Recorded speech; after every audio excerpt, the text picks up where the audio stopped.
여러분 안녕하십니까? 덕투교실 덕투쌤입니다. 오늘 우리 덕투교실은 지난 시간에 이어 14번째 시간을 갖게 되었는데요. 지난 13회에서는 토지의 분할과 합필에 대한 얘기를 나눴지요.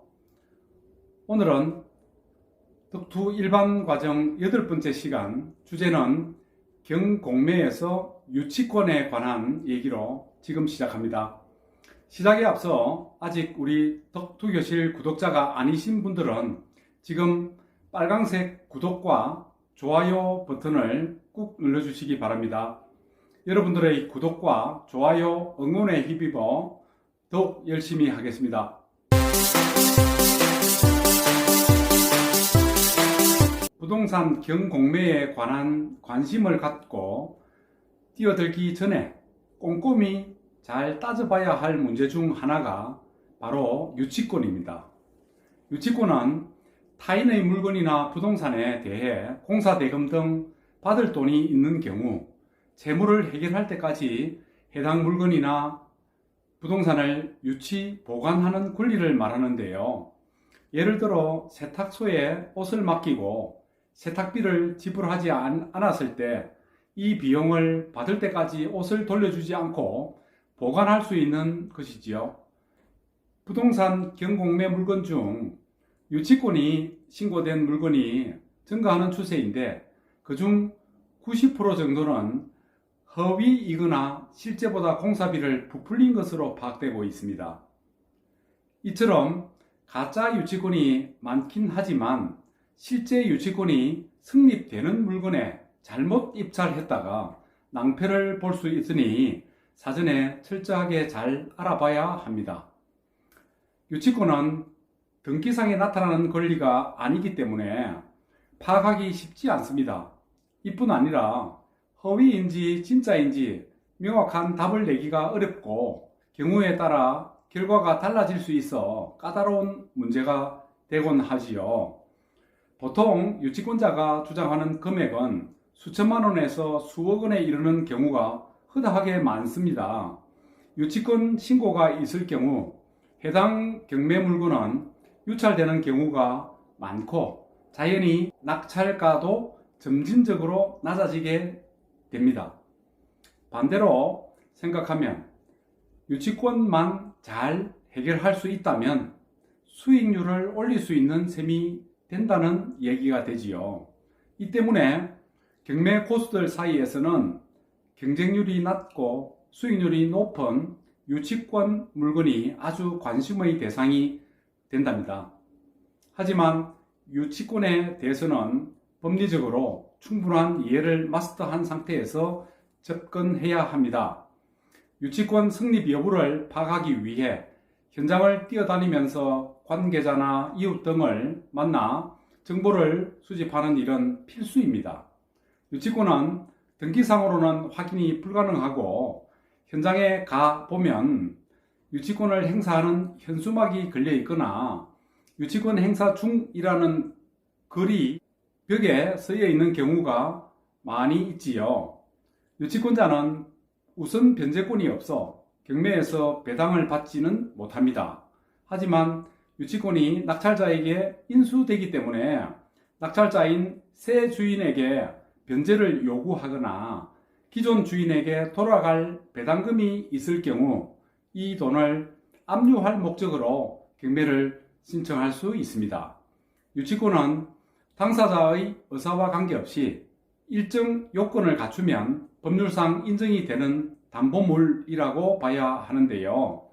정당한 유치권은 변제를 받을 때까지 인도를 거절할 수 있지만 허위 유치권자는 공무집행방해로 형사고발 당할 수 있습니다.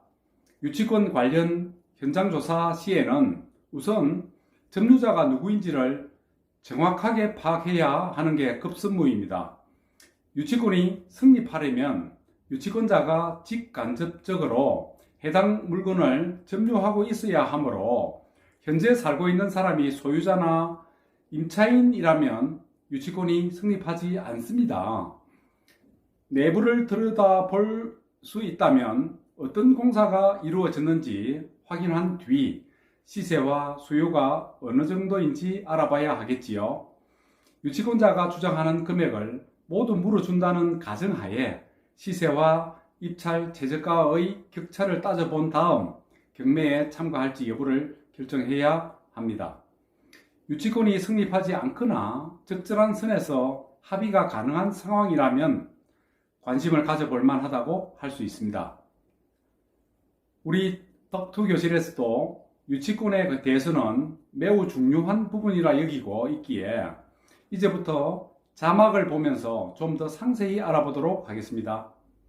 유치권이란 타인의 물건이나 유가증권을 점유한 자가 그 물건이나 유가증권에 관하여 생긴 채권이 변제기에 있는 경우에 그 채권을 변제받을 때까지 그 물건이나 유가증권을 유치할 수 있는 권리입니다. 유치권의 위험부담.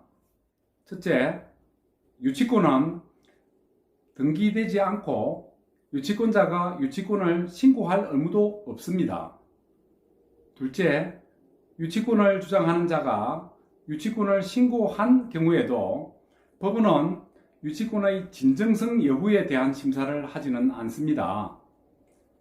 셋째, 법원은 유치권의 신고가 있는 경우 유치권의 성립 여부에 대한 법률적인 판단을 하는 것이 아니라 형식적인 심사만으로 유치권 성립 여지 있음, 또 유치권 신고가 있으나 그 성립 여부 불투명함 등으로 기재합니다. 넷째, 유치권이 진정한 것인지에 대해서는 전적으로 입찰자인 매수인이 부담해야 합니다. 다섯째, 낙찰 후 매수인은 명도소송 등을 통해서 유치권이 진정한 것인지에 대해 확인할 수 있습니다. 유치권의 성립 요건 1. 타인 소유의 물건이나 유가증권이어야 한다. 2. 채권이 존재하고 변제기가 도래해야 한다. 채권은 타인의 부동산 자체에 관하여 발생할 것이 요구됩니다. 판례에 의하면 건축자재대금 채권의 경우에는 해당 건축자재를 공급받은 수급인과의 매매계약에 따른 매매대금 채권에 불과한 것이고 부동산 자체에 관하여 발생한 채권이 아니므로 유치권이 성립하지 않는다고 하였습니다. 또한 채권의 변제기가 도래해야 하는데 채권의 소멸시효에도 주의해야 합니다. 유치권의 원인 채권이 시효로 소멸하면 유치권도 소멸하기 때문입니다. 공사대금 채권의 경우 소멸시효 기간이 3년이므로 소멸시효가 완성되면 이에 따른 유치권도 소멸하게 됩니다. 따라서 유치권을 주장하는 자는 공사대금 채무자를 상대로 공사대금 청구 소송 등을 통하여 소멸시효를 중단시킬 필요가 있다는 겁니다. 3. 채권과 목적물과의 연관관계, 결련관계라고도 하죠. 이것이 있어야 한다. 결련이란 말은 상호간 연결되어 있는 의존성의 법률상의 뜻을 부여하는 일을 말합니다. 4. 적법한 점유가 계속되어야 한다. 점유는 적법해야 하며 점유가 불법 행위로 인한 경우 유치권이 성립하지 않습니다. 그리고 채권자는 자신의 채권을 변제받을 때까지 사실상 물건을 점유하고 있어야 합니다. 공사업자가 공사 진행 중에 공사 현장을 점유하는 것은 건축주 또는 소유자의 동의가 있는 것이므로 이때 공사대금을 받지 못하여 계속하여 점유하는 것은 적법한 점유로서 유치권이 성립합니다.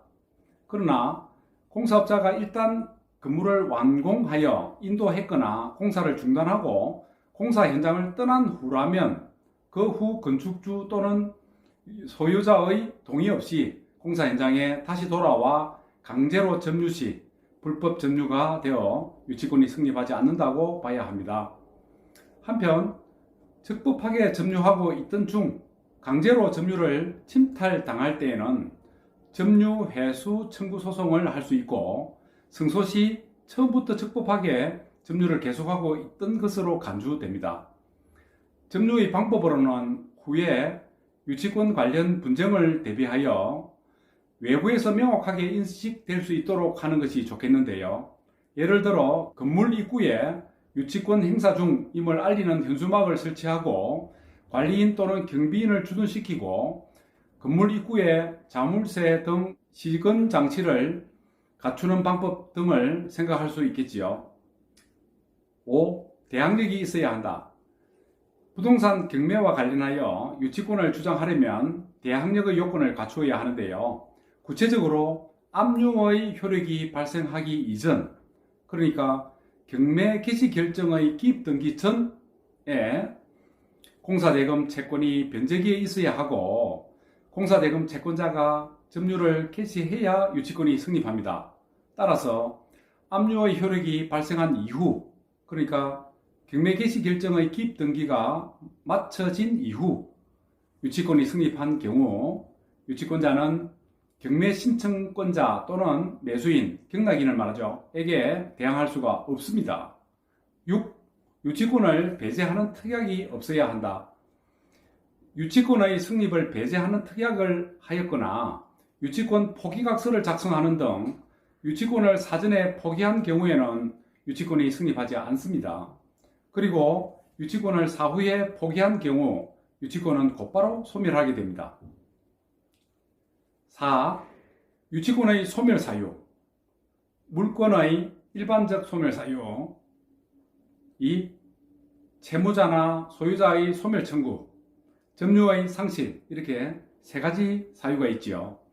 유치권자는 유치물을 점유함에 있어 선량한 관리자의 주의 의무를 다해야 하며 유치물의 보존에 필요한 사용을 제외하고는 채무자, 또 채무자와 소유자가 다를 경우에는 소유자의 승낙 없이 유치물을 사용, 대여, 담보 제공을 하지 못한다고 민법 324조에 규정되어 있습니다.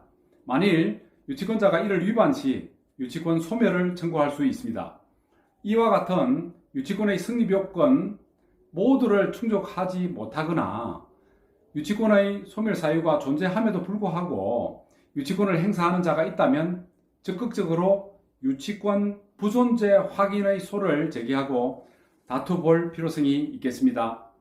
이러한 유치권 등을 깨트리는 타개법에 대해서는 경매와 관련된 일련의 시리즈가 모두 끝난 이후 안목이라는 과정에서 좀 더 심층적으로 다룰 예정입니다.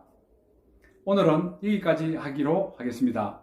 다음 시간에는 덕투교실 일반 과정으로 주제는 경공매에서 지분에 관하여 덕투를 위한 얘기 계속 이어가도록 하겠습니다. 여러분의 덕투교실에 대한 많은 성원을 바라며 구독과 좋아요를 당부드립니다. 여러분 감사합니다.